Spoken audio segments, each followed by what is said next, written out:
Ingeniería del ocultismo, mis lores y ladies.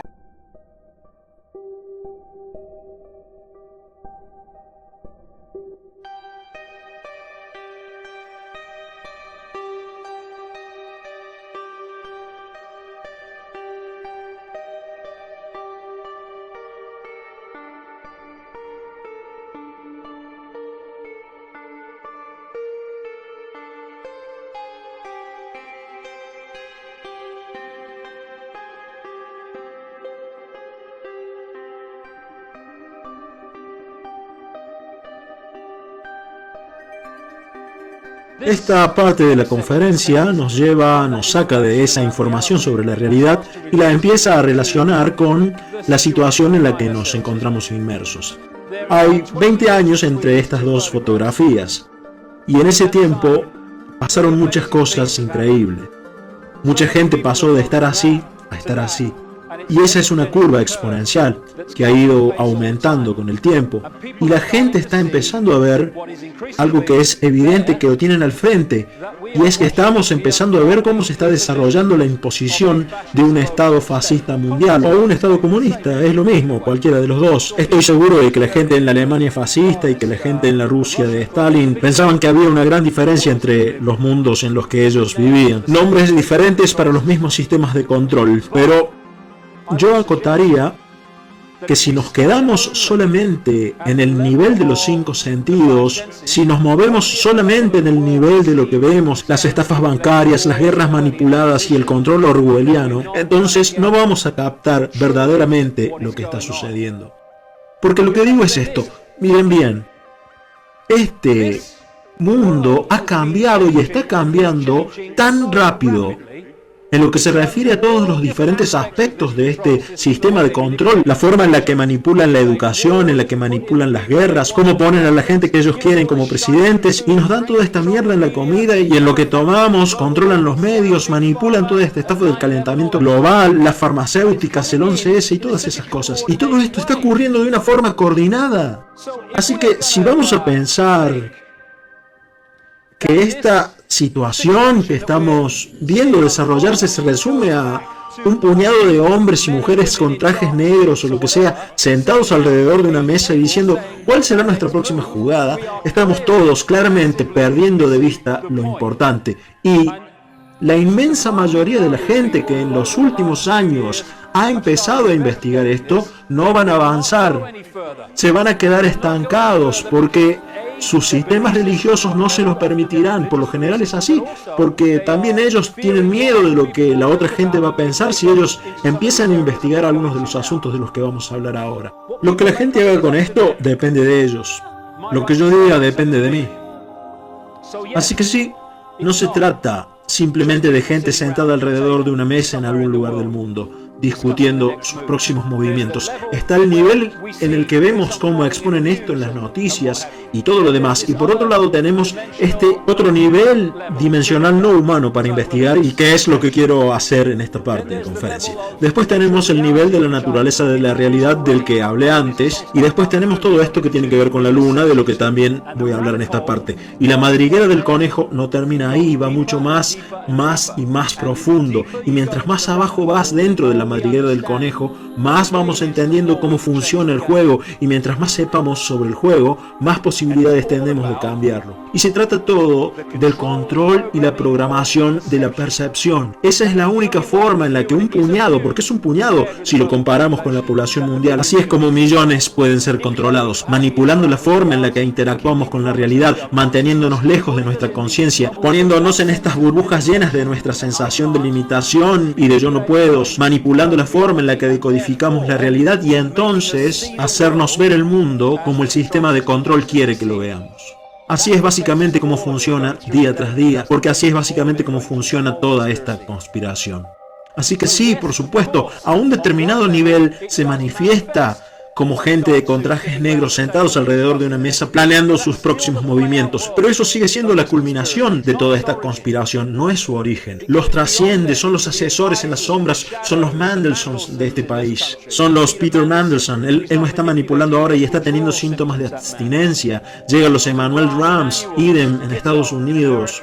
El controlador y manejador de Barack Obama llega a niveles muy profundos y los trasciende. Llega a las profundidades de las redes de las sociedades secretas y eventualmente va más allá de nuestra dimensión. Y ahí es de donde realmente viene todo esto. De más allá del rango de frecuencia de la luz visible.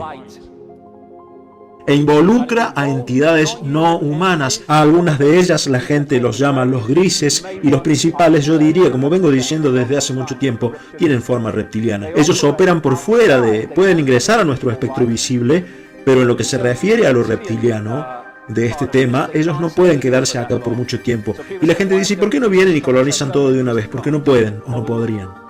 Pueden permanecer un tiempo prolongado, pero sus diferencias e incompatibilidades vibracionales hacen que tengan que salir. No se pueden quedar acá por mucho tiempo, aunque tienen tecnología que sí les permite quedarse por un tiempo prolongado. Y ellos operan fuera de nuestro espectro visible y manipulan esta realidad a través de linajes híbridos de los que ya vamos a hablar y que los llamamos las familias Illuminatis. Así que nosotros vivimos dentro de lo que es el espectro de luz visible, pero fuera de eso, compartiendo el mismo espacio, hay una infinidad de otros mundos y de realidades. Y si alguno de los llamados ovnis ingresa a esta realidad, porque ingresa a nuestro espectro visible desde un lugar que nosotros no podemos decodificar, y por eso simplemente parece que sale de la nada.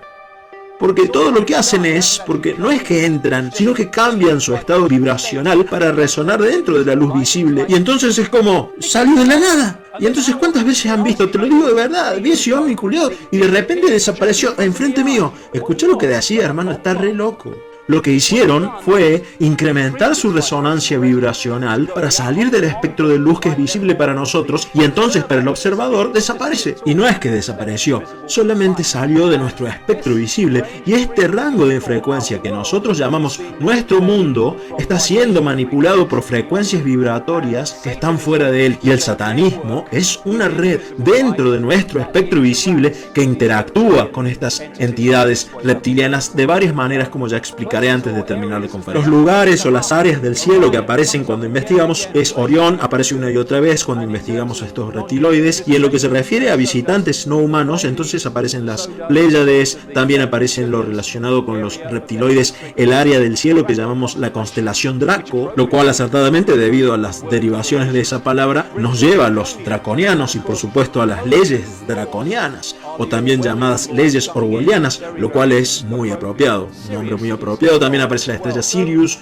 involucrada, así que vamos a hablar de eso también esta noche. Hay mucho más para hablar también, pero bueno, en esto también aparece Marte, también está involucrado en este tema, el cómo se volvió el lugar desolado que es ahora, porque no era así antes. Y cuando hablo de estas áreas en los cielos, no estoy hablando necesariamente de esos lugares dentro del espectro de luz invisible para nosotros, porque como nosotros somos seres multidimensionales, entonces los planetas y las estrellas, etcétera, también son multidimensionales. Así que no porque un planeta pueda haber sido devastado dentro de lo que sería el espectro visible de luz, no necesariamente tiene que haber sido devastado en otros niveles de frecuencia vibracional, porque también la Tierra se mueve dentro del espectro de luz visible, pero también en multiniveles, como todos los demás. Y la otra gran parte de esta historia es cuando estas entidades reptiloides comenzaron su intervención, manipularon la genética humana a través de la hibridación, no necesariamente la hibridación física, sino también a través de hibridación con métodos tecnológicos, y también cambiando la forma humana, cambiando los mensajes, la información. Voy a hablar de esto antes de que terminemos esta parte, que el ADN está recogiendo, y a partir de eso puedes cambiar la forma, al cambiar la información que el ADN está recogiendo. Y no es un accidente que los humanos tengamos genética reptiliana masiva y fundamental. Esta parte del cerebro, a la cual la ciencia llama el complejo reptiliano o cerebro reptiliano, se volverá pero muy importante conforme avancemos en esta parte de la conferencia, porque es fundamental para entender cómo el comportamiento humano y la percepción humana están siendo manipuladas para ver el mundo como lo vemos actualmente. Esta hibridación ha sido relatada y registrada en todo el mundo, en los relatos de la antigüedad, por supuesto en la Biblia, y la más conocida es este pasaje del Génesis. Había gigantes en la tierra en esos días, y también después de eso, cuando los hijos de Dios se unieron a las hijas de los hombres y tuvieron hijos con ellas. Estos fueron hombres poderosos de la antigüedad, hombres de renombre. Génesis 6:4. Y esa es solamente la versión bíblica. Tengo una rana en la garganta, parece que quiere salir el reptiloide. En todo el mundo antiguo van a encontrar historias similares y relatos de esta hibridación. Algo más ocurría paralelo a la historia de los reptiloides. Repito, no solamente está en la Biblia, en lo del jardín del Edén y todo eso, en lo cual ciertamente la serpiente es protagonista, sino que también aparece en todos los demás relatos antiguos. Y esa es la conexión entre la intervención reptiloide y lo que llamamos la caída del hombre. Y repito, esta historia es universal. Y estos relatos aparecerán una y otra vez conforme sigamos avanzando en esta segunda parte. Repito, los relatos antiguos que hablan de esta parte del ciclo Yuga, al que algunos llaman Golden Age, hablan del hecho de que hubo un tiempo en el que los humanos éramos increíblemente diferentes a lo que somos hoy en día. Un tiempo en el que estábamos conectados a niveles altísimos de conciencia. El hombre estaba en este mundo, pero definitivamente no pertenecía a él. Era capaz de hazañas increíbles. Vivía una cantidad de tiempo que hoy consideraríamos imposibles en términos de eras. Y entonces ocurrió un cambio repentino, la caída del hombre, que es como la llamaron. Pero yo a esto lo llamo el cisma, la división. Hubo una división energética al nivel del universo metafísico, la construcción en forma de onda, que es la información base, y eso, mientras era decodificado dentro de esta realidad holográfica, obviamente reflejó en la representación de este mundo holográfico ese cisma en la construcción de la información. Y esto es un retrato simbólico de eso. Todo lo que pasa acá se decodifica pasando a través de eso, y acá es cuando ocurre ese cisma. Es como una distorsión en la información. Ah, gracias, Rey. Salude. Le pusiste ginebra, ¿no?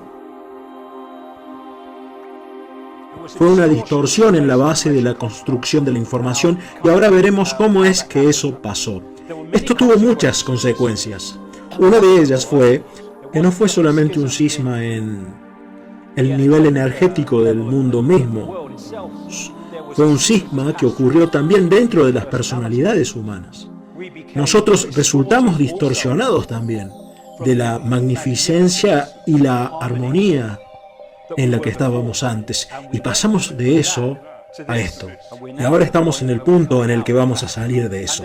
Y hubo también una manipulación genética para que dejemos de tener acceso a los rangos de frecuencia que teníamos antes. Esta es la razón principal, no la única razón, pero es la razón principal por la que los científicos llaman al 90% del ADN humano ADN chatarra, porque no saben para qué sirve. Esta es la razón principal, no la única razón, la razón principal por la que solamente usamos una fracción de nuestras capacidades cerebrales.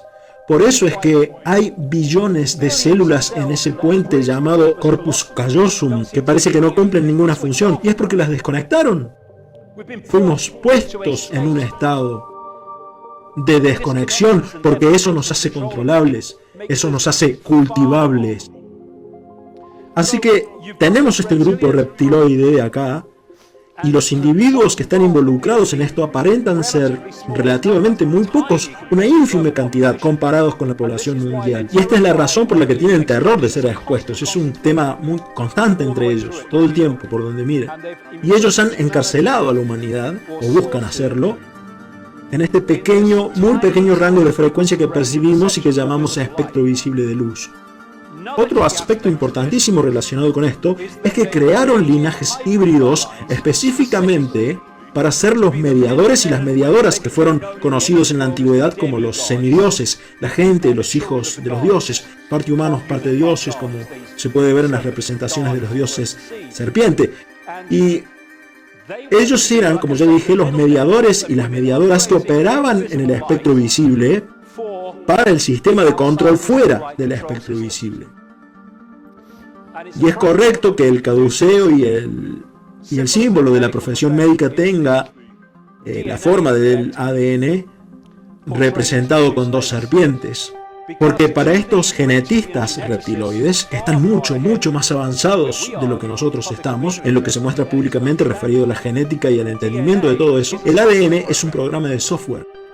Así que entonces ellos lo manipulan para sus propios fines, y entender esto es crucial para entender el mundo en el que vivimos. Y algo realmente importante en lo que respecta a este ADN híbrido del que estoy hablando, es que le han eliminado lo que nosotros llamamos empatía, la habilidad de decodificar la emoción de la empatía. La empatía es el mecanismo a prueba de fallas de todos los comportamientos. Si soy capaz de empatizar con las consecuencias que sufren los otros por mis acciones, eso limita, balancea mis acciones. Y si no tengo empatía porque no puedo empatizar, entonces no tengo límites. No hay nada que no se pueda hacer. 3.000 muertos en el 9/11. ¿Qué me importa? ¿A quién le importa? A eso es a lo que nos enfrentamos. Y es vital que superemos eso. Si nosotros analizamos esta información sobre la base del pensamiento o pensar yo no haría eso, así que ellos no lo van a hacer, bueno, así vamos a perder de vista el complot por completo, porque no funciona así. No, ustedes no lo harían, ellos sí lo harían y no van a sentir ninguna culpa, hagan lo que hagan. La razón para la hibridación, para los híbridos, es la compatibilidad vibracional. Estos híbridos tienen una infusión mayor de ADN reptiloide que el resto de la población, aunque el resto tengamos mucho, y por lo tanto la resonancia es simpatética con la resonancia de estas entidades operando desde afuera de nuestro espectro visible, y a través de esta conexión por resonancia, como dos transmisores de radio comunicándose entre sí, la entidad controladora fuera del espectro visible puede controlar los pensamientos, las acciones, las percepciones del intermediario de ese semidios. Pero, por supuesto, lo que se refiere a esto de la posesión es tan antiguo como la historia misma, y llega hasta nuestros días. Nosotros vemos esta gente, todos estos dibujos son de Neil Haig, por cierto, todos son de mi gran amigo y artista, y esta imagen simboliza el hecho que él mira a este otro dentro del espectro visible de luz y él ve a George Bush y nada más. Pero lo que la gente no ve, porque está fuera del espectro visible de su sistema de decodificación, es que hay entidades alrededor de esta gente que son los que en realidad están controlando los pensamientos y acciones de esta gente. Muchos psíquicos de todo el mundo me han dicho que vieron gente caminando por la calle y ese tipo de cosas, y que entonces vieron algo así como una entidad reptiliana etérea aferrada a los dos chakras de abajo, el nivel emocional, y flotando alrededor junto con ellos. Y esta es una buena analogía. ¿Vieron cuando están los científicos en el laboratorio y están trabajando con algo que no pueden tocar porque es muy peligroso? Eso que tienen que manipular está en una especie de pecera, de tanque, que tiene unos guantes que les permite manejar lo que está dentro de la pecera y les permite manipularlo dentro del tanque. Esa es una muy buena simbología para lo que estoy diciendo. Estos linajes Illuminatis, estos linajes híbridos, funcionan como esos guantes, operando dentro de esta realidad. Y Neil simboliza estas familias Illuminatis dentro del espectro de luz visible como este hombre barbudo. Cuando sea que lo vean en el transcurso de la conferencia, eso simboliza las familias Illuminatis controladas más allá de la percepción humana por estas entidades reptiloides. Cuando el mundo empezó a recuperarse de las grandes catástrofes geológicas de las que voy a hablar enseguida, había áreas en el mundo que se destacaban en términos de lo que serían las habilidades, el potencial y los avances. Estas eran algunas de ellas, y esta área de acá es particularmente importante para los linajes de los que hablo. El área que era llamada Sumeria, miles de años antes de Cristo, y que se convirtió en Babilonia. Por eso es que Babilonia se menciona en los escritos de esta gente tan frecuentemente. Y la Mesopotamia, la tierra entre los dos ríos. No invadieron Irak solamente por el petróleo o solamente por lo que sea. no lo invadieron por un solo motivo, sino por múltiples motivos. Pero hay una razón por la que están tan obsesionados con Irak. Es porque para estos linajes que controlan el mundo actualmente, este es un pedazo de tierra muy importante y casi religioso, con una importancia histórica para ellos. Apenas Sumeria y Babilonia cayeron, estos linajes empezaron a aparecer. Se convirtieron en las familias reales, en la realeza del mundo. ¿Y qué es lo que reclama la realeza? El derecho de gobernar, porque tienen el derecho divino de gobernar. Los emperadores chinos solían reclamar el derecho a ser emperadores debido a su conexión genética con los dioses serpiente. Y este es un tema constante alrededor del mundo, sobre los dioses serpiente y la realeza. Y ellos se convirtieron en la aristocracia y en las familias reales, reclamando el derecho a gobernar por su ADN. De hecho, bajando por esta calle del frente, tenemos a la cabeza de Estado de Gran Bretaña hasta el día de hoy diciendo que son reyes debido a su ADN. Son la cabeza del Estado a causa de su ADN.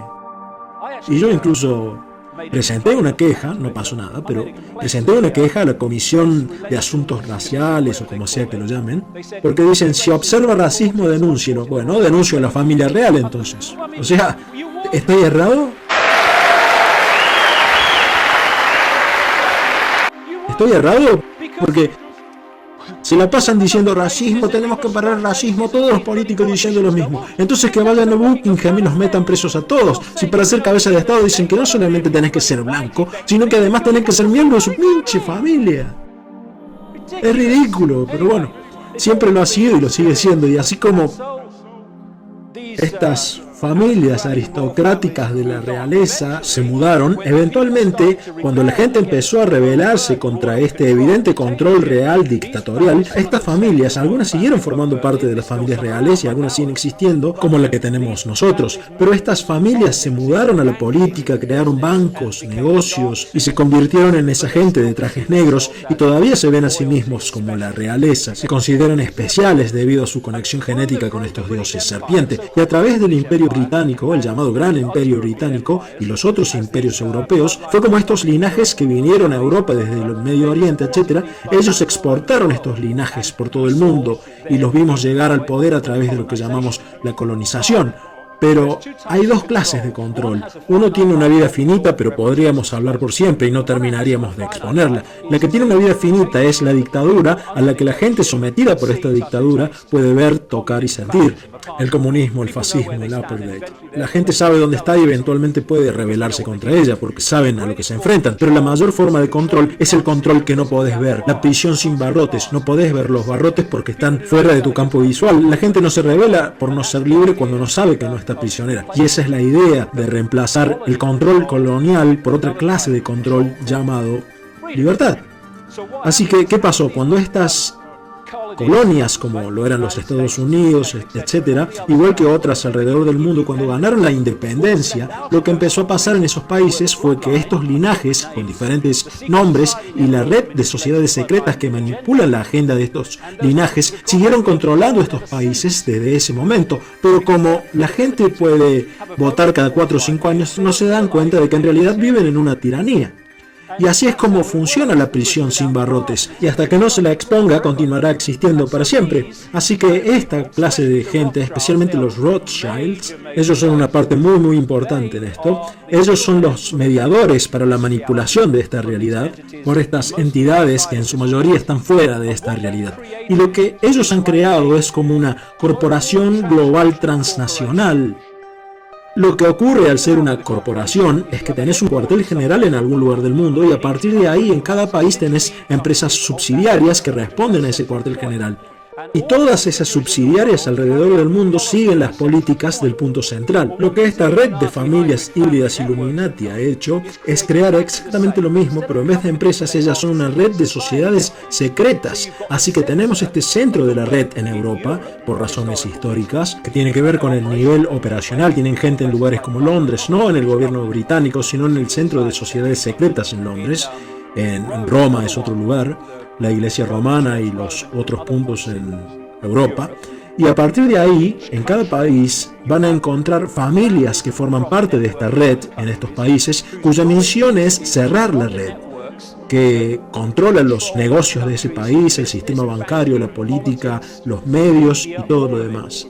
Así que lo que tenemos es que desde este punto central en Europa, que es el centro de la red, sale a todos estos diferentes lugares y países por el mundo, que entonces imponen en sus países lo que se dictamina acá en ese punto. Y por eso es que cuando viajo alrededor del mundo veo que las mismas cosas son mostradas en diferentes países al mismo tiempo, abrumadoramente justificadas por las mismas excusas. Es todo una red global. Podría simbolizarse como una red, como dije, donde los Rothschild están bien cerca de la araña. Y todas estas otras hebras de la red son las diferentes sociedades secretas, las diferentes sociedades semisecretas y corporaciones transnacionales y todo eso. Así que cuando vemos todos estos nombres diferentes de estas corporaciones que dominan el mundo de tantas maneras, como carteles farmacéuticos, carteles del petróleo y el resto de ellos, el cartel de la biotecnología, todos son diferentes nombres o máscaras diferentes sobre la misma cara. Así que tienen esta estructura. Afuera de nuestro espectro visible tienen el sistema de control reptiliano que se materializa en nuestro mundo a través de las familias Illuminati y ellos controlan a la gente que tiene el poder para llevar el mundo en una cierta dirección. Y acá tenemos otra forma de verlo. Miren bien, toda esta gente, estos bichos se pelean entre ellos y con todos los demás, pero si se les empieza a ir de las manos, lo solucionan. Así que estos que se sientan en la cima de todos estos diferentes países, ellos controlan estas diferentes áreas de sus sociedades y la gente entonces es puesta a luchar entre sí. Estos bichos no van a la guerra, ellos le dicen a estos de acá que vayan a la guerra. Y si dejamos de ir a las guerras, se les acaba el juego. Pero seguimos yendo. Es ridículo, y eso también es volver a la conciencia.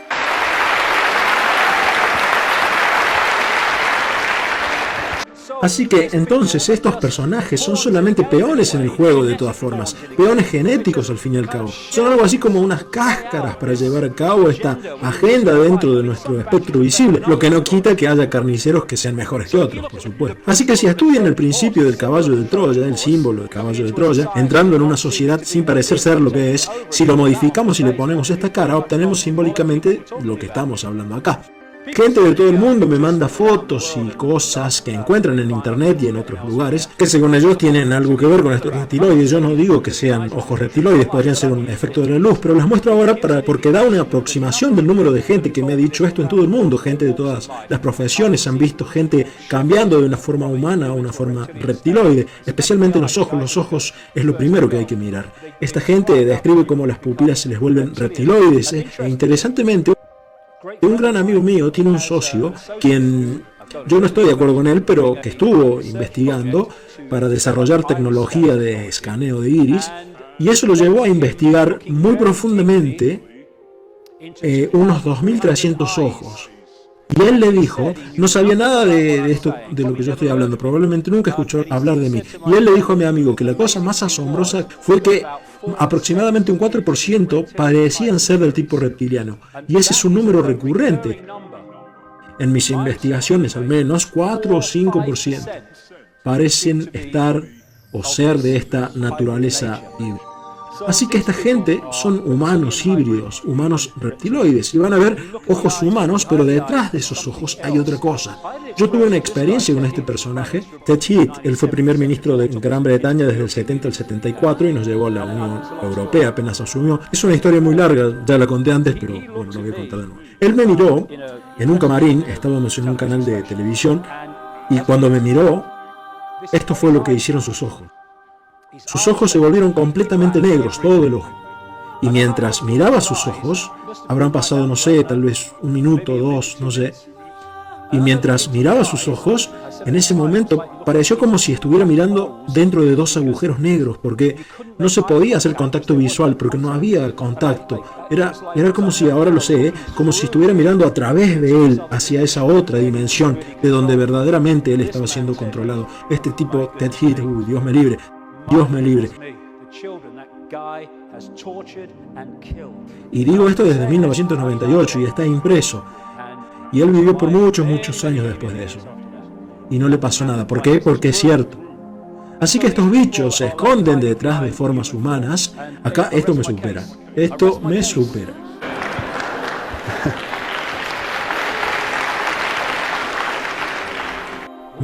Te ves sabroso. Y así que esta falta de empatía en este ADN híbrido explica el por qué estos personajes hacen lo que hacen. Ahora bien, cuando ustedes abren sus mentes, en vez de estar ahí diciendo, no, eso no se puede, eso es ridículo, cuando abren sus mentes y dicen, ok, bueno, no voy a aceptar lo que dicen, pero voy a seguir la corriente a ver a dónde me lleva, se van a dar cuenta de que todas estas cosas de las que estoy hablando lo tienen en las narices cuando lo lleven de lo subliminal a lo consciente. La forma más antigua de adoración religiosa en el mundo hay que buscarla 70.000 años en el pasado, en un área del desierto de Kalahari en Sudáfrica, y es el culto de la serpiente o el culto de la víbora.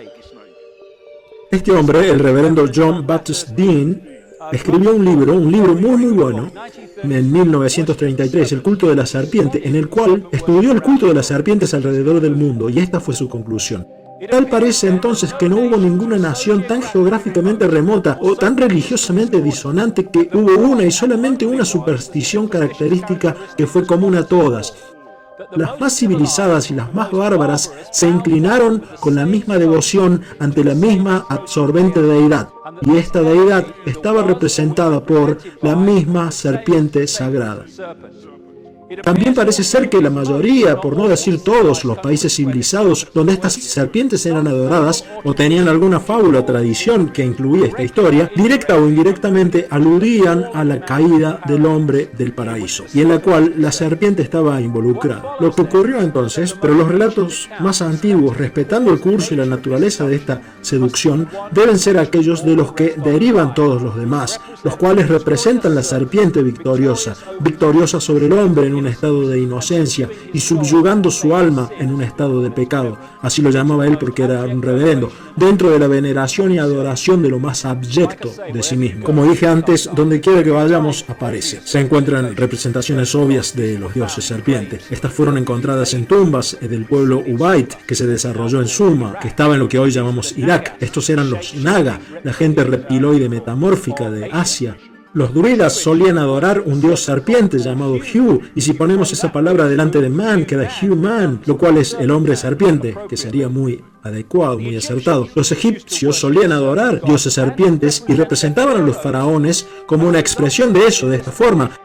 Acá vemos la cobra saliendo de la corona. Pueden ver que el tocado en la cabeza representa una cobra. Representa una serpiente, pueden ver la panza de la cobra. Y la cobra es un símbolo constante, común de esta especie reptiloide. En América Central tenemos a Quetzalcóatl, el dios serpiente emplumada, y la versión maya de este dios se llamaba Kukulcán, en lugares como Chichén Itzá. Y por supuesto a todo lo largo de Asia, en Japón, China, etc., el símbolo más importante de esa parte del mundo es el dragón, el cual viene de este culto a los dioses serpiente. Nuestro folclore está lleno de historias de serpientes y toda esa clase de cosas, dragones. Cuando conocí a Credo Mutwa hace ya mucho tiempo, él me contactó cuando yo estaba por Sudáfrica, andaba por Sudáfrica. Él es un chamán zulú, es el historiador oficial de la nación zulú, porque él leyó mi libro El Mayor Secreto, en el que hablé por primera vez de estos reptiloides, y me dijo: señor David, ¿cómo supo usted? ¿Cómo supo sobre los chitahuri? Yo le dije: no sé nada sobre los chitauri, que enséñame, y me contó la historia de la historia africana de los chitauri, que se traduce como los hijos de la serpiente o como los hijos de la pitón que conquistaron el mundo, de la misma manera que escriben en otras historias del mundo antiguo. Esta es una pintura que hizo él sobre una clase de estos chitauri de los relatos antiguos y modernos. Y me mostró esto, que él llamó el collar de los misterios. Es un collar de cobre que es muy pesado, que va sobre los hombros. ¿Cómo hacen para aguantarlo? No sé, porque es muy pesado. Y ellos lo usan como la historia de la nación zulú. Los símbolos que cuelgan de él cuentan la historia de África y del mundo en general.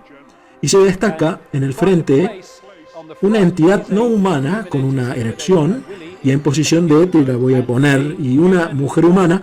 Y le pregunté a Mutwa qué era eso, y él dijo: esto simboliza la hibridación de los chitauri y los humanos para crear estos linajes híbridos, a estos hijos de la serpiente. Y entonces le pregunté: por cierto, eso es de cobre ahora, pero originalmente este collar del misterio, por cierto, aparece en un relato de 500 años, y los registros de Credo tienen miles de años. Y aparece un plato volador, se ve muy claramente un plato volador colgando del collar, y los contadores de historias dicen que es de donde salieron los chitauri. Así que siguiendo con el collar, esto es de cobre ahora, pero solía ser de oro. Alguien lo robó y no pudieron volver a hacerlo de oro otra vez. Y esto nos lleva a África del Norte, a Egipto, a la historia base de los mitos egipcios, porque ese es el pene dorado de Osiris, lo cual se relaciona con todo esto de los linajes de oro, de estos linajes especiales. Y cuando le pregunté a Credo por qué no tenía forma reptiloide, él me dijo que porque los Chitauri, y esta historia es constante en todos los lugares a donde voy, que los Chitauri les dijeron que no nos representen con nuestra verdadera forma. Algunas culturas lo hicieron, la mayoría no lo hicieron, por lo que lo tuvieron que hacer simbólicamente, así que los representaron, obviamente no humanos, pero no reptiloides por miedo a las consecuencias. Y cuando estaba escribiendo mi último libro, La humanidad nunca más de rodillas, llegué a un proyecto, creo que ya concluyó, de un hombre llamado Pierre Sabac, y él estaba con el proyecto de un libro llamado Asesinos de la Realidad. Y Pierre Sabac pasó casi 7 años buceando en diccionarios, estaba obsesionado con las palabras y sus derivaciones, se la pasó buceando en diccionarios y analizando diferentes clases de gente y diferentes clases de lenguajes a través de las diferentes épocas, y él agrupó los hechos y se dio con que los lenguajes, que la mayoría de los lenguajes, si se estudian las derivaciones de los idiomas actuales desde el principio, desde el origen de las palabras, se llega a la historia de esta especie de dioses serpientes reptiloides conquistando a la humanidad, y también a cómo ellos solían simbolizar esta especie por las razones que dije hace un rato, no con su verdadera forma, sino como águilas, como halcones, como búhos, como ángeles. Si rastrean la palabra ángel hasta sus orígenes, de acuerdo a la investigación de Sabac, llegan a una palabra que significa víbora o serpiente. Y así que entonces tenemos el águila en la bandera de muchos países, y escudos, incluso en el escudo tan famoso de los Estados Unidos, tienen los búhos, muy ligados a la diosa de Babilonia, Semiramis o Ishtar. Tienen la historia de los ángeles, especialmente la historia de los ángeles caídos, que representan a esta especie reptiloide y a la hibridación con los humanos, y tienen a Horus, el hijo del dios de Egipto, el hijo de una virgen, representado como un halcón, repito, junto con imágenes reptilianas. Después están los serafín, una de las jerarquías angelicales en las creencias cristianas y hebreas y judías, y la palabra serafín significa víbora o serpiente, y se bucean hasta sus orígenes. Después tienen el disco con la serpiente voladora, que se usó ampliamente en el mundo antiguo, y otra cosa que hicieron fue simbolizar los cielos como el océano de arriba. Está el océano que conocemos y después está el océano de arriba, que son los cielos. Y así que ellos hablaban de los dioses serpientes llegando en sus barcos celestiales a través del océano de arriba. Y así que por eso hay mucho simbolismo marítimo, lo cual no se relaciona con el mar que conocemos, sino que habla del océano de arriba, y eso se puede ver. Estos linajes eran conocidos en el mundo antiguo con diferentes símbolos y diferentes códigos, como hijos del cielo y de la tierra, y también como hijos de los dioses o hijos de los cielos. Y otro gran símbolo de estos dioses serpientes era la vigilancia. Los llamaban los vigilantes. Esto se puede encontrar por todos lados, y por eso es que hay un ojo, como me lo confirmó Credo Mutwa, en esa mano en el collar de los misterios. Esos son los vigilantes, esos son los dioses serpiente, y por eso es que tenemos el ojo en la cumbre de la pirámide, el ojo que todo lo ve en el billete de $1, y por eso es que es el símbolo Illuminati principal en la red de las sociedades secretas. Ellos son los dioses supervisando la pirámide del control. Otra manera en la que simbolizaban a menudo a estos linajes híbridos en el mundo antiguo era como parte humanos hasta la cintura y las piernas o la parte de abajo con forma de serpiente. Se encuentran con esto enseguida cuando empiezan a investigar todo este tema. Todo esto es simbólico para este simbolismo de los mitad humano, mitad víbora. Por todos lados lo van a ver.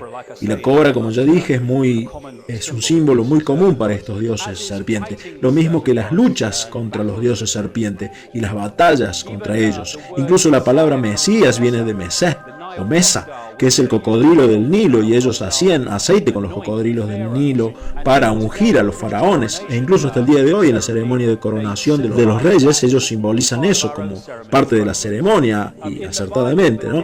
En la Biblia el diablo es simbolizado o descrito en términos reptiloides. La serpiente antigua llamada el diablo, Satán, que engaña al mundo entero, fue arrojada a la tierra y sus ángeles fueron arrojados con él. Apocalipsis, eso dice en el Apocalipsis. Los ángeles caídos, un tema que se repite. Y todos estos cuentos tradicionales que incluyen besar sapos que se convierten en príncipes, invariablemente siempre tienen algo reptiliano y es todo parte de lo mismo. Y gente de todo el mundo me manda fotos en respuesta a las cosas que muestro y es impresionante la cantidad de veces que se ven símbolos de reptiles y humanos o de gente humana en parte reptil. O supervisando las gárgolas en los palacios y castillos y en las iglesias de esta élite son una simbología de eso. Y por supuesto en los últimos, 20 años o por ahí, apareció un simbolismo masivo reptiliano en las historias para niños y en el entretenimiento infantil. Y entonces en el último tiempo, no sé si ya vieron esto, en esta pintura del siglo XVI que está en la Galería Nacional de Retratos de la Reina Isabel I, se creía que estaba sosteniendo flores porque eso es lo que pintaron encima, pero con la tecnología se puede ver lo que está pintado abajo. Y esta es una representación de eso y está en uno de mis libros y se puede ver que sostiene una víbora, algo que es muy apropiado. Y estas familias aristocráticas, que son las que se convirtieron en los híbridos, repito, usan reptiles, dragones y toda clase de imágenes de serpientes en sus escudos de armas y todo eso. Y uno de los centros, como dije antes, es Londres, no necesariamente el gran centro urbano de Londres, sino la City de Londres y el templo que es la City de Londres, porque la City de Londres es un gran centro no solamente de la economía británica, sino de la economía mundial, y con mucha razón su símbolo es un dragón volador y el símbolo de la sociedad secreta de los caballeros templarios, un hilo muy importante dentro de esta red de sociedades secretas. Lo mismo el escudo de la ciudad de Londres, pasan por acá cada vez que entran a la ciudad, por supuesto. Y otro tema que van a encontrar representado con imágenes alrededor del mundo siempre es el de las serpientes comiendo humanos. No está bueno, no lo es de hecho, por supuesto, pero ellos comen humanos. Cuando estos reptiloides entran a nuestro espectro visible, ellos usan a los humanos como su comida, igual que los humanos usamos animales, al ganado, a las ovejas, y de ahí es que vemos estas imágenes por todos lados, por todo el mundo. Esto es en América Central, en la zona de los mayas. Esta es una pintura de Credo Mutwa sobre los mitos sudafricanos de los dioses serpientes, de los Chitauri comiendo humanos, y esto es el logo de Alfa Romeo. ¿Qué está haciendo el bicho ese? ¿Qué les parece que está haciendo? Lo mismo. Y en los jardines de uno de los palacios, también llamados mansiones, de Silvio Berlusconi en Italia, su líder y uno de los hombres más corruptos del mundo, tenemos otra vez la misma imagen. Y fuera de nuestro espectro visible, ellos se alimentan de la energía humana, de las emociones humanas, especialmente de las bajas, de las emociones de baja vibración, porque ahí es donde realmente operan ellos. Así que tienen que mantener a los humanos en un estado de supresión emocional y mental, y así de esta manera nosotros seguimos alimentando este robo de energía que entonces ellos absorben, y eso se volverá importante en la parte que viene cuando entremos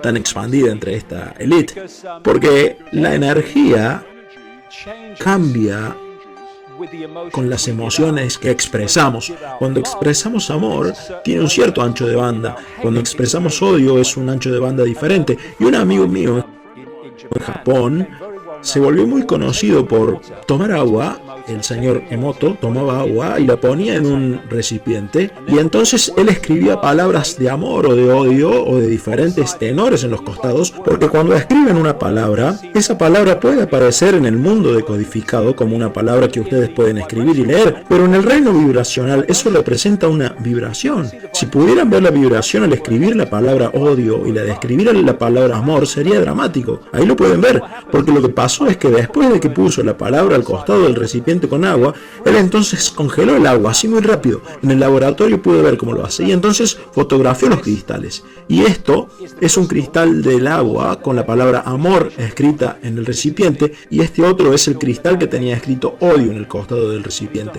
Y él escribió un libro con todas estas cosas y ahí están todas las fotografías. Y esta es la energía que estas entidades absorben cuando están fuera de nuestro espectro visible, lo cual es la mayor parte del tiempo. Y por lo tanto nos tienen que mantener en un estado en el que produzcamos eso. Toda esta cosa vampírica, porque es como si tomaran sangre humana dentro del espectro invisible, porque eso tiene el código genético humano, lo que les permite mantener su compatibilidad vibracional con esta realidad por mucho tiempo, después de lo cual se tienen que tomar el palo de acá. Eso es que toman mucha sangre. Y después tenemos esto del cambio de forma. Y bueno, como ya saben, se burlaron mucho de mí, me ridiculizaron por decir esto. Porque la gente dice, no podés pasar de un cuerpo sólido a otro cuerpo sólido y después hacerlo nuevo. ¡Genio! Pienso igual que vos, claro que no se puede, pero no es eso lo que está pasando, porque la verdad es que no existe ningún cuerpo sólido. Todo lo que vemos y tocamos es la decodificación de un sistema, no existe lo sólido. Así que entonces la metamorfosis o el cambio de forma es, si tenés una situación como esta, el campo energético dominante para nuestra percepción como observadores es el humano. Así que lo que vemos es a George Bush o a quien sea, y lo que vemos es un humano.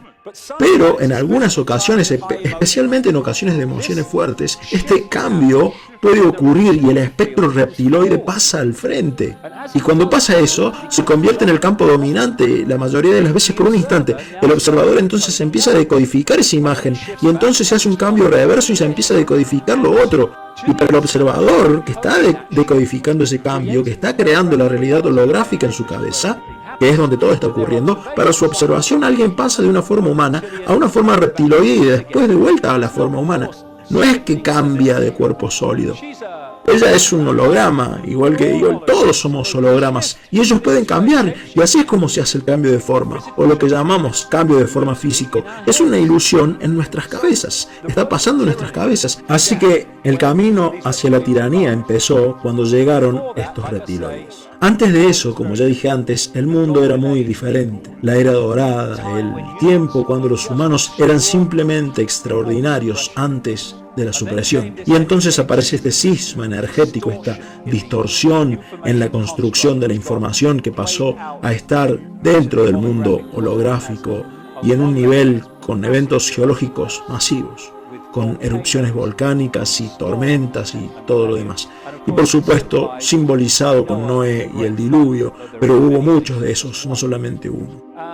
Y Noé es simplemente la versión bíblica de historias mucho más antiguas que cuentan exactamente la misma cosa, de cómo la tierra cambió, de cómo hubo una inundación masiva, maremotos o lo que hoy llamamos tsunamis, de cómo hubo grandes catástrofes geológicas y convulsiones, y básicamente el mundo fue, pero ciertamente las sociedades que existían antes de eso fueron destruidas y todo quedó como una hoja de papel en blanco. Y dentro de esta distorsión, los humanos perdimos el control de la conexión que teníamos con esos altos niveles de conciencia, y esto fue lo que pasó.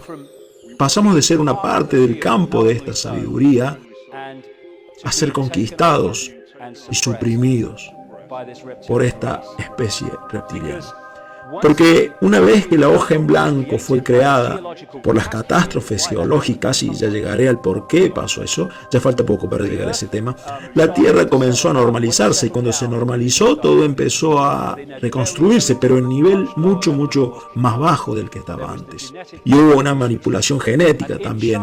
Y en China, a diferencia de la mayoría de los demás países, no tenés acceso a la mayoría de las páginas de internet porque el sistema informático ha sido protegido con firewalls para evitar que la gente de China tenga acceso a esas áreas de internet que las autoridades no quieren que vean. Lo que hicieron como parte de la intervención de la que hablé hace un rato fue manipular la genética humana para hacernos exactamente lo mismo a nosotros, ponerle cortafuegos o firewalls al nivel de la realidad al que podíamos acceder antes. Y así fue como nos pusieron en esta prisión que llamamos el espectro de luz visible y en el que estamos desde entonces. Y más específicamente, aislados en el lado izquierdo del cerebro. Y así solamente percibimos a través de los 5 sentidos, solamente podemos ver estructuras y lenguajes y jerarquías y todo eso, mientras que nuestro potencial fue dramáticamente reducido. Y apareció este mundo como resultado de eso. Y se domina controlando la percepción humana mediante la supresión de nuestro verdadero ser y dictaminando lo que traemos a esta realidad holográfica. Ok, y ahora es cuando se pone realmente loco. Ya mostré la mitad de mi locura, así que voy a terminar de mostrarles todo.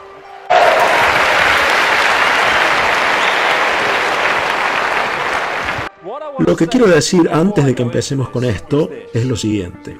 Una de las formas más eficientes para controlar a la gente es limitar su sensación de posibilidad. Tu sensación de posibilidad se convierte en lo que sentís que es posible, y eso es algo obvio, es verdad, pero sin embargo no podemos verlo aunque lo tengamos al frente. En otras palabras, si podés programar el sentimiento de lo que es posible y hacer que sea muy angosto e increíblemente limitado, entonces cuando viene la gente diciendo esto es lo que está pasando, esta otra gente de acá dice, pero vos estás re loco, eso no se puede. No, lo que pasa es que vos no podés creer que sea posible. Hablando con muchos de los informantes que he conocido a lo largo de los años y hablando también con otras personas que se dedican a lo mismo que yo, hay una sensación que comparten casi todos, y es la de que estas entidades tecnológicamente, y quiero enfatizar esto, no hay muchos de ellos comparados con los humanos, así que por eso se tienen que mantener fuera de nuestro espectro visual, y esa es una de las razones, por no decir la razón principal, por la que quieren controlar a todo el mundo, porque se les está yendo de las manos desde su punto de vista, y yo diría que se les va a descontrolar más dentro de poco tiempo. Pero ellos creen, algunos de ellos, que esta tecnología, la que manejan estos sujetos, la que usan estas entidades, están a 10.000 años de distancia de donde estamos ahora nosotros. Y eso sería una definición algo equivocada, porque hay una línea, como un Rubicón, en la concepción de cómo funciona la realidad. Y cuando estás de este lado de la línea, estás en un estado de limitación tremenda. Pero cuando lo cruzás, al darte cuenta de la naturaleza de la realidad, de lo que ya estuvimos hablando, de repente podés moverte muy rápido hablando de tu habilidad y de tu potencial y de todo lo demás. Pero cuando estás de este otro lado, ellos admiten, esta gente, que los reptiloides nos llevan 10.000 años de ventaja. Así que estamos lidiando no con lo que podemos hacer nosotros, sino con lo que pueden hacer entidades mucho más avanzadas tecnológicamente, no más avanzadas espiritualmente, sino intelectualmente, tecnológicamente más avanzadas. Y lo que pasó fue que cuando estaba escribiendo mi último libro, estaba sentado una mañana, tuve alguna que otra reflexión después de esto, pero nada importante, pero estaba sentado una mañana en la computadora para empezar a escribir, y fue como si, me ha pasado esto muchas veces en mi vida en los últimos 20 años, fue como un campo de energía que bajó sobre mí, y de repente simplemente supe que la luna no es lo que parece ser, que no era el cuerpo celeste, el fenómeno natural que creemos que es.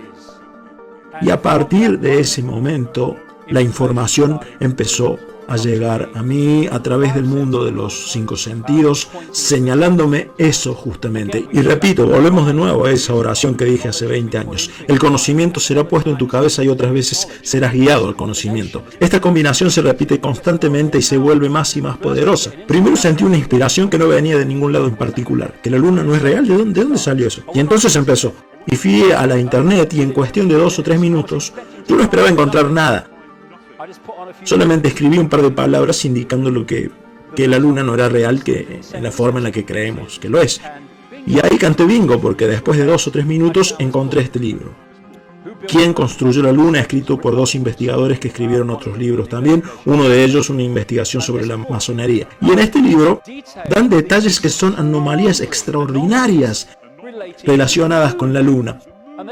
Y llegaron a la conclusión que comparto absolutamente con ellos, e incluso diría que se quedaron cortos, como ya veremos dentro de un rato, de que esto es lo que estamos viendo. Las conexiones geométricas y todo eso, y las matemáticas y las relaciones entre ellas en términos de tamaño y posición, son simplemente increíbles. Y lo que estoy sugiriendo, y no estoy solo en esto a pesar de los años, en este nivel, aunque capaz que me quede solo cuando diga lo que voy a decir ahora en un rato, ya vamos a ver dentro de unos minutos. Ya pasé por eso, así que no me importa. La luna es en realidad un planetoide hueco, creado por una especie mucho más avanzada y que fue traído acá para colonizar la Tierra. Y lo que hacen parece ser un modus operandi. Ellos traen estas lunas, y cuando las traen, ellos fundamentalmente afectaron la Tierra. Quiero decir, la Tierra tiene giro, tiene un ángulo de inclinación debido a la luna. Se debe en gran parte a eso, a la presencia de la luna. Así que llegan, bingo, las cosas cambian en las sociedades y lo que había antes deja de existir, y entonces gradualmente empiezan a conquistar el lugar a donde van.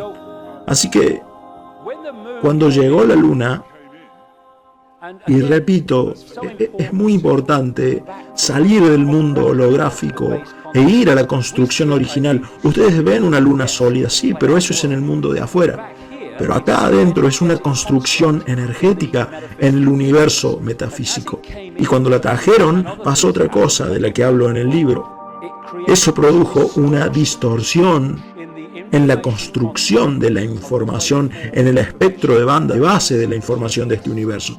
Y cuando hicieron eso, se manifestó acá en forma de todas estas catástrofes y de las cosas que dije que pasaron en el mundo antiguo. Se manifestó con todas estas grandes catástrofes geológicas y con el diluvio universal y todo lo demás. ¿Y cuál es uno de los temas más comunes de los que hablan en la antigüedad relacionado con esto? Lo de que el mundo se dio vuelta. Y ustedes me van a decir, ¿cómo carajo se puede dar vuelta el mundo? ¿Qué pasó? Lo que pasó es que cuando trajeron la luna, la Tierra se inclinó y quedó con el ángulo que tiene ahora, y eso se debe a la luna. Y entonces, esta distorsión trajo el final del mundo como era antes, y básicamente volvimos a frotar palitos a causa de lo que pasó. Y esa distorsión se aplicó en la mente humana, en la percepción humana, en la psiquis humana, y nosotros cambiamos completamente la forma en la que percibimos el mundo y quiénes somos y dónde estamos. Así que en Quién construyó la luna, como dije antes, lo recomiendo el libro, por la forma en la que muestra las anomalías y todo eso, y las conexiones entre estos tres cuerpos celestes. Y estas conexiones matemáticas y geométricas solamente se aplican a estos tres cuerpos celestes en el sistema solar, no se aplican a otros, solamente a estos tres. Y la luna está tan perfectamente posicionada que debido al lugar donde está, cuando hay un eclipse, tiene el mismo tamaño que el Sol, y por eso es que tenemos los eclipses. Y los autores de Quién construyó la luna dicen esto: la luna es más grande de lo que debería ser, es más antigua de lo que debería ser, y con una masa mucho más liviana de lo que debería tener. Tiene una órbita improbable y su existencia es tan extraordinaria que todas las explicaciones que dan para su existencia están llenas de inconsistencias, y ninguna de ellas podría ser ni remotamente considerada absoluta. Y cuando van y preguntan ¿de dónde viene la luna?, les responden esto. Y muchas de las cosas que llamamos ciencia y que son aceptadas por la gente como hechos incuestionables son en realidad una teoría que repetida se convierte en un hecho concreto, pero cuando investigan se dan con que es una teoría. Y la primera de ellas es que la luna fue creada por lo que se llaman la teoría del desprendimiento o la teoría del gran desprendimiento. Y esa teoría dice que vino un planeta parecido a Marte, rozó a la Tierra y que un pedazo grande se desprendió y se convirtió en la luna. Como la física de eso no cuadraba mucho, entonces inventaron la teoría del doble desprendimiento, que dice que ese planeta tipo Marte rozó la Tierra y que eso partió un pedazo o lo que sea, y que después de eso el planeta tipo Marte pensó y dijo, che, me parece que voy a volver para pegarle de nuevo, y que entonces dio la vuelta y volvió a golpear la Tierra, el 1-2 del box, le dice. Una explicación medio como traída de los pelos, ¿o no? Y la verdad es que los científicos honestos les van a decir que no tienen ni la más puta idea de dónde salió la luna, y que de acuerdo a la física no debería estar ahí. Este tipo, Isaac Asimov, un profesor ruso de bioquímica, escribió mucho sobre esto. Y dijo esto muy acertadamente: no podemos evitar llegar a la conclusión de que la luna no debería estar ahí. El hecho de que así sea es una casualidad difícil de aceptar. Los planetas pequeños como la Tierra, con campos gravitacionales débiles, carecen de satélites, y por lo general, cuando los planetas sí tienen satélites, esos satélites son mucho más chicos que el planeta en cuestión. Por lo tanto, incluso si la Tierra tuviera un satélite natural, tendríamos muchas razones para pensar que ese satélite, como mucho, sería un mundo muy pequeño de quizás 50 kilómetros de diámetro. Pero resulta que no es así. La Tierra no solamente tiene un satélite, sino que además es un satélite gigante de 3.476 kilómetros de diámetro. ¿Cómo es que la Tierra tiene un satélite tan grande? Algunos científicos dicen que ni siquiera se trata de la proporción entre un planeta y un satélite, sino que es más bien la que hay entre un planeta y otro planeta. La Luna es más grande que Plutón. La mejor explicación para la Luna es que es una ilusión óptica, que la Luna no existe, dicen algunos científicos. Otra más, de un científico de la NASA: parece más fácil explicar la no existencia de la Luna que su existencia. Y después tenemos esto de la luna hueca. Esto es lo que yo vengo diciendo y otros han estado diciendo, que es un planetoide hueco. En noviembre de 1969 la luna fue impactada intencionalmente por un módulo lunar para generar el equivalente a la explosión de una tonelada de TNT. Y eso creó ondas vibratorias y los científicos de la NASA dijeron que sonó como una campana. Maurice Ewing, vicedirector del experimento, dijo en una entrevista: prefiero no interpretar esto ahora mismo, pero fue como si alguien hubiera golpeado una campana en una iglesia frecuencia una sola vez y al resonar hubiera durado 30 minutos. Después hicieron otro experimento más grande, del que ya hablaré. Frank Press del Instituto de Tecnología de Massachusetts, el MIT, dijo que el hecho de que el efecto de ese pequeño impacto durara 30 minutos escapa a nuestra comprensión. Esto lo dijo un tipo llamado Gordon McDonald a principios de 1960. Parece ser que la Luna es más bien como una esfera hueca que una esfera homogénea. Y este tipo del MIT dijo: los experimentos Luna Orbiter mejoraron el conocimiento de la gravedad lunar y dejaron al descubierto la aterradora posibilidad de que la Luna pueda ser hueca. Ahora, vamos a hablar de este otro gran impacto. Un vehículo lunar impactó contra la Luna con un equivalente a la explosión de 11 toneladas de TNT y la NASA dijo que la Luna reaccionó como un gong y continuó vibrando por 3 horas y 20 minutos y hasta una profundidad de 40 kilómetros. Ken Johnson, supervisor del Departamento de Control de Datos y Fotografía de las misiones Apolo, le dijo al autor de Quién construyó la Luna, Alan Butler, que la Luna no solamente sonó como una campana, sino que además toda la Luna se movió como si hubiera habido un amortiguador hidráulico gigante rebotando en su interior. Estos dos científicos rusos de la Academia Rusa de Ciencias escribieron un artículo en 1970 en la revista Sputnik en Rusia, titulado ¿Es la Luna la creación de una inteligencia alienígena? Y después de todos estos años parece haber evidencia que confirma que estaban en lo cierto. Lo que ellos remarcaban, ellos y otros más, es que la superficie de la Luna es extremadamente dura y contiene minerales como el titanio. Se ha encontrado que las rocas de la Luna contienen metales procesados incluyendo plata y mica, y elementos como el uranio 236 y neptunio 237, los cuales nunca se han encontrado en la naturaleza. El uranio 236 es un desecho nuclear radioactivo de larga vida que se encuentra como residuo del combustible nuclear y en el uranio procesado. El neptunio 237 es un elemento metálico radioactivo y un bioproducto de los reactores nucleares y de la producción del plutonio. Se han encontrado en algunas rocas lunares 10 veces más titanio que en las rocas con titanio que hay en la Tierra. El titanio se usa en los jets supersónicos, en submarinos para grandes profundidades y en las naves espaciales. El doctor Harold Urey, el ganador del Premio Nobel de Química, dijo estar muy confundido por las rocas lunares y en particular por la cantidad de titanio. Dijo que las muestras eran espectaculares y que no podía explicar la presencia de tanto titanio. Los dos científicos rusos dijeron en su artículo: si se tuviera que crear un material para proteger un satélite artificial gigante de los efectos de las temperaturas, de la radiación cósmica y de las lluvias de meteoritos, los expertos probablemente utilizarían estos metales refractarios. Los metales refractarios son increíblemente resistentes al calor y al desgaste. En ese caso, no está claro por qué las rocas lunares son extraordinariamente malas conductoras del calor, hecho que sorprendió a los astronautas. ¿No era esto acaso lo que buscaban lograr los diseñadores del Super Sputnik en la Tierra? Desde el punto de vista de la ingeniería, esta antigua nave espacial a la que llamamos Luna está muy, pero muy bien construida. Ellos dicen que es un planetoide hueco y dicen, si vas a lanzar un satélite artificial, es aconsejable que sea hueco. Al mismo tiempo, sería muy inocente imaginar que alguien capaz de llevar a cabo semejante proyecto espacial se sentiría satisfecho solamente con construir un tronco hueco para simplemente lanzarlo a orbitar la Tierra. Sería más creíble decir que lo que tenemos acá es una nave espacial muy antigua, el interior que estaría lleno con combustible para los motores y de materiales y accesorios para trabajos de reparación, instrumentos de navegación, equipos de observación y toda clase de maquinaria. En otras palabras, todo lo necesario para permitirle a esta carabela del universo ser usada como un arca de Noé, muy apropiado el término, de seres inteligentes. Quizás incluso sea el hogar de una civilización completa, con previsiones para miles de millones de años de existencia y para navegar a través del espacio miles de millones de kilómetros.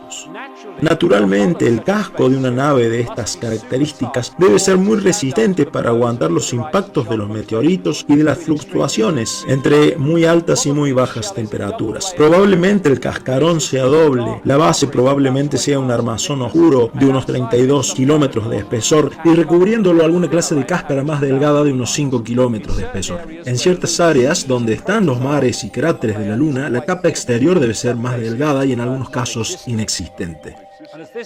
Y este otro científico dijo, la Luna fue hecha al revés. En otras palabras, lo que está por fuera debería estar en el interior. Y eso apoya la idea de que es un planetoide hueco. Así que, cuando empecé a reunir estos datos para mi nuevo libro, llamé al oráculo en Sudáfrica, a Credo Mutwa, y descubrí que las leyendas y los símbolos zulúes estaban increíblemente bien fundamentados. Y de eso se trata todo esto, de simbolismo. Y están estos antropólogos y gente que anda por el mundo y se encuentra con estos chamanes y estas leyendas antiguas y las toman como si estuvieran relatando los hechos literalmente. Y como dije antes, ahora tenemos las herramientas que nos facilitan las cosas, porque la tecnología está reflejando la realidad, por lo tanto podemos tener las analogías. Cuando estas leyendas se crearon, esa gente no tenía nada de eso, ellos tenían que relatar las cosas de forma simple para que la gente de la época las pudiera entender, así que usaban el simbolismo. Cuando me reuní con Credo Mutwa, no le conté nada de lo que estaba recopilando o pensando, solamente le dije, ¿puede contarme alguna leyenda zulú sobre la luna? Y dijo, sí, nosotros consideramos que la luna es un huevo. Ahora bien, cuando interpretan eso literalmente, dicen esta gente dice que la luna es un huevo, es gente primitiva. Pero no, ellos la simbolizan como un huevo por algo. Y esto es lo que me dijo. Las leyendas zulúes dicen que la luna fue traída aquí hace cientos de generaciones atrás por dos hermanos, Guwani y Mpaku, quienes eran los líderes de los Chitauri. Ellos eran conocidos como los hermanos del agua y tenían la piel con escamas como los peces. Ahora bien, esta historia es casi exactamente igual a las historias encontradas en las antiguas tablillas de arcilla en lo que ahora es Irak. En Sumeria hay relatos sumerios que hablan de los Anunnaki, una especie no humana, yo diría que era una especie reptiloide, que vino a la Tierra de la misma manera que vinieron a otras partes del mundo, y el mundo antiguo habló de eso. Y los Anunnaki, de acuerdo a estos relatos, estaban guiados por dos hermanos llamados Enki y Enlil, y por lo menos uno de ellos, Enki, estaba simbolizado bajo otro nombre también, con un nombre relacionado con el agua, exactamente igual que esto. Las leyendas zulúes cuentan como Ngwana y Mpaku robaron la luna, que es un huevo, y por eso es que la simbolizan como un huevo, no porque sean primitivos, del gran dragón del fuego, y le sacaron la yema y la dejaron hueca. Entonces hicieron rodar la luna a través del cielo hasta la Tierra, causando eventos cataclísmicos en este planeta. Leyendas anteriores también dicen que los Chitauri amenazaron con mover la luna si los humanos no hacían lo que ellos decían, porque con eso causarían mucha más devastación.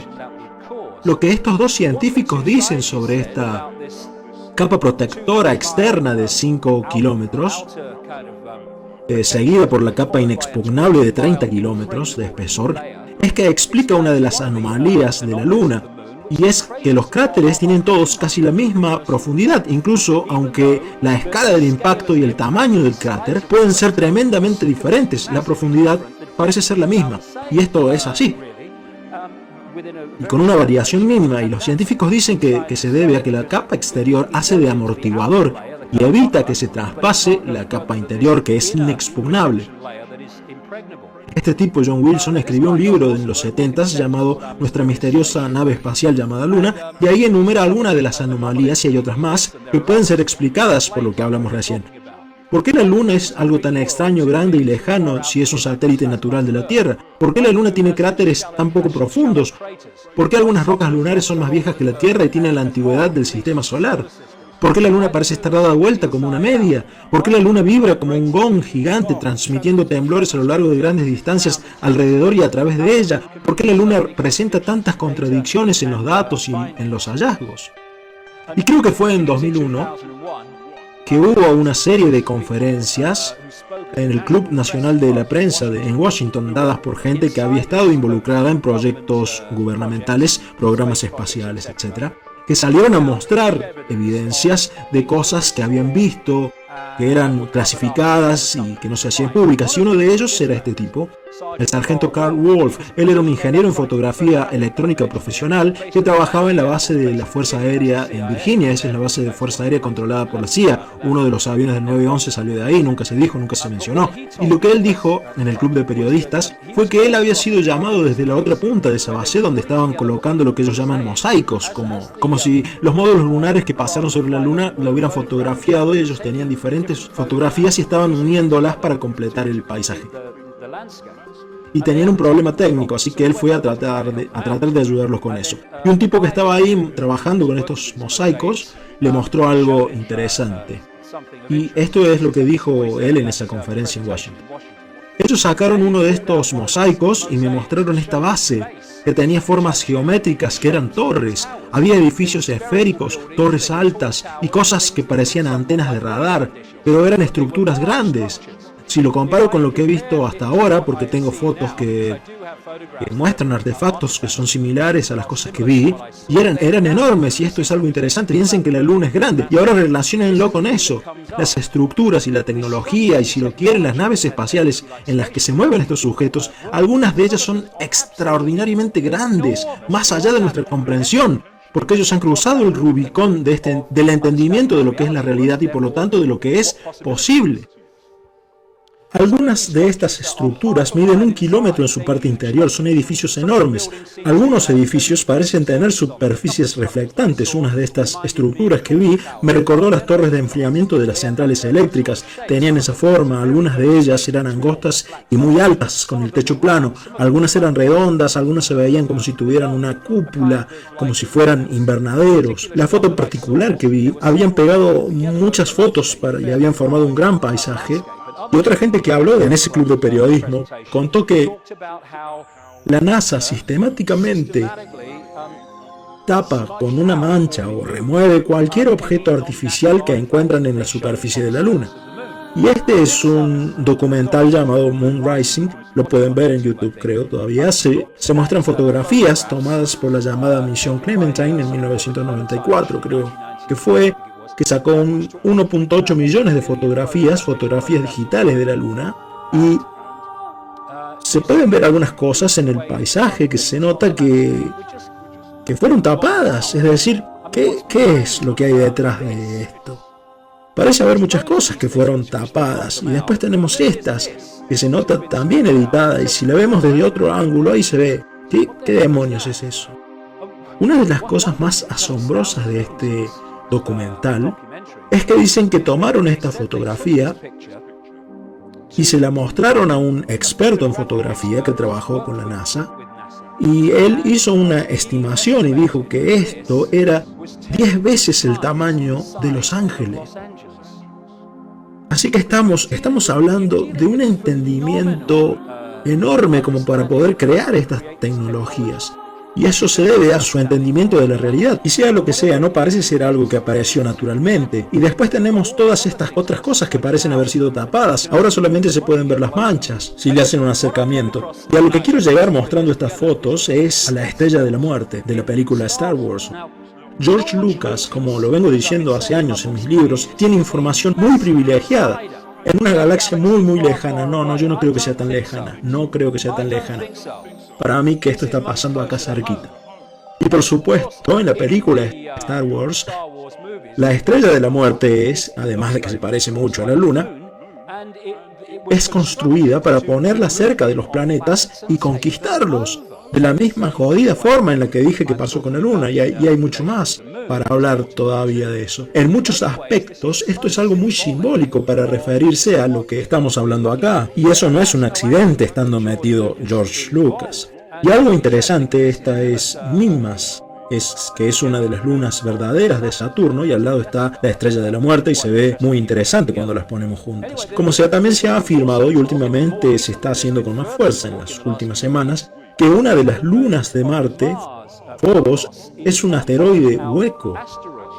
Este tipo lo dijo hace mucho, en el 63, el jefe de matemática aplicada de la NASA, que Phobos podía ser una gran base orbitando Marte, y como digo, eso se vuelve a la parte del debate de lo que podría ser.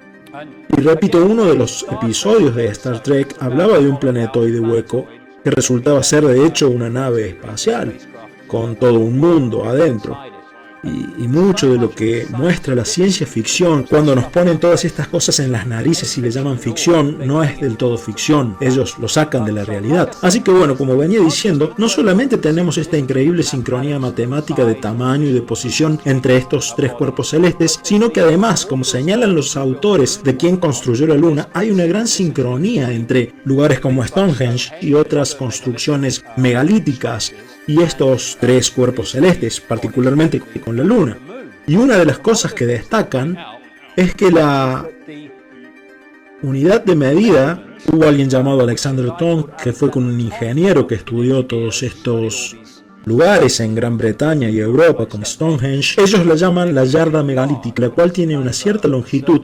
Y él dice que todos estos lugares, especialmente Stonehenge, y todos estos lugares se pueden descomponer usando esta yarda megalítica matemáticamente. Y lo que dicen los autores de este libro es que la luna se basa en esa misma matemática.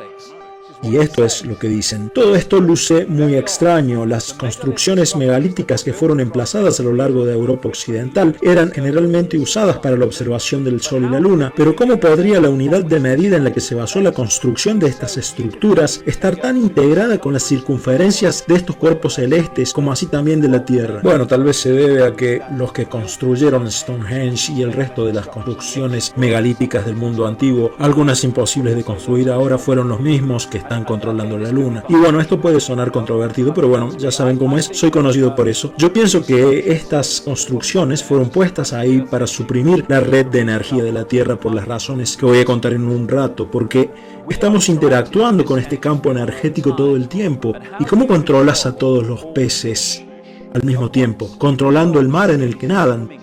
Y entonces la forma para controlar a la humanidad y reprimir a la humanidad es controlar el campo de energía y la información disponible en ese espectro al que tenemos acceso. Y estas tremendas construcciones no fueron hechas solamente por humanos, de eso pueden estar seguros. Bueno, y este es el momento en el que seguramente me voy a quedar solo, por el momento, no sé si para siempre, pero bueno, vamos a ver.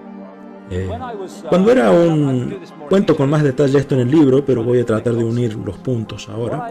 De lo que me di cuenta cuando estaba reuniendo toda esta información, de nuevo, fue de algo que yo llamo la Matrix lunar.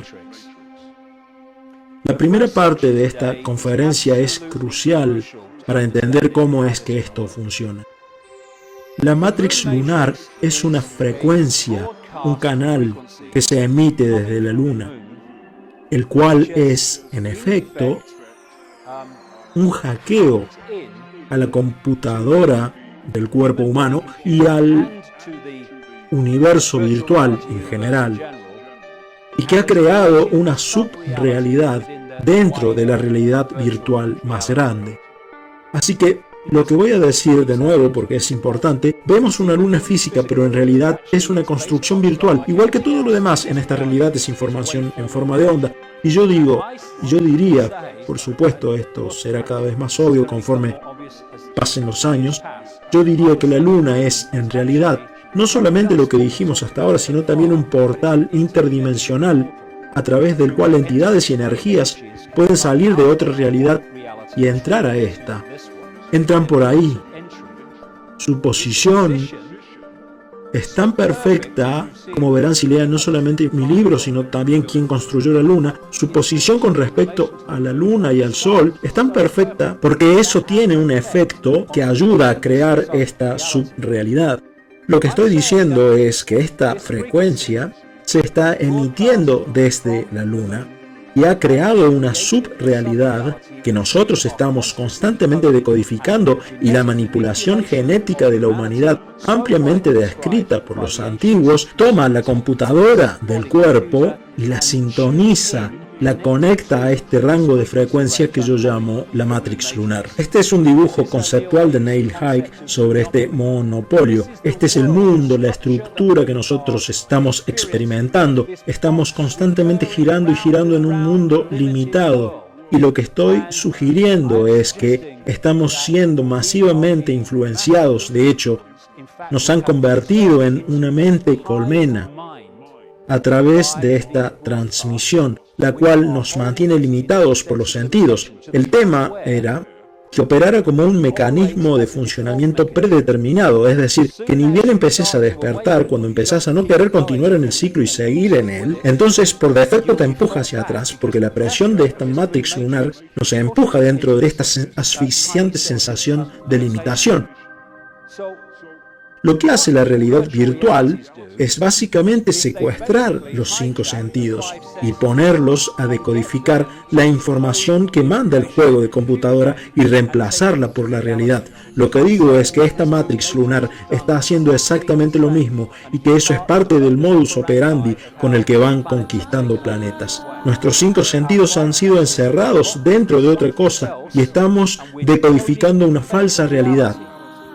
Básicamente, nosotros estamos conectados a esto, simbólicamente hablando, lo cual es una mente colmena y que es la razón por la que actuamos como un rebaño. Y bueno, y la gente dice, wow, téngame paciencia, hay que ir paso a paso. Todo lo que he estado relatando esta noche se trata de que esta frecuencia vibratoria base de los agujeros negros atraviesa el ciclo y libera información en forma de fotones solares que decodificamos y que hacen cambiar nuestra realidad mientras vamos avanzando a través de las diferentes épocas. Y lo que digo es que esta Matrix lunar ha hackeado ese flujo de energía fotónica y ha hecho lo que hacen las autoridades chinas, el sistema informático de China. Nos han bloqueado el acceso a vastas áreas del universo de realidad virtual en el que solíamos estar antes.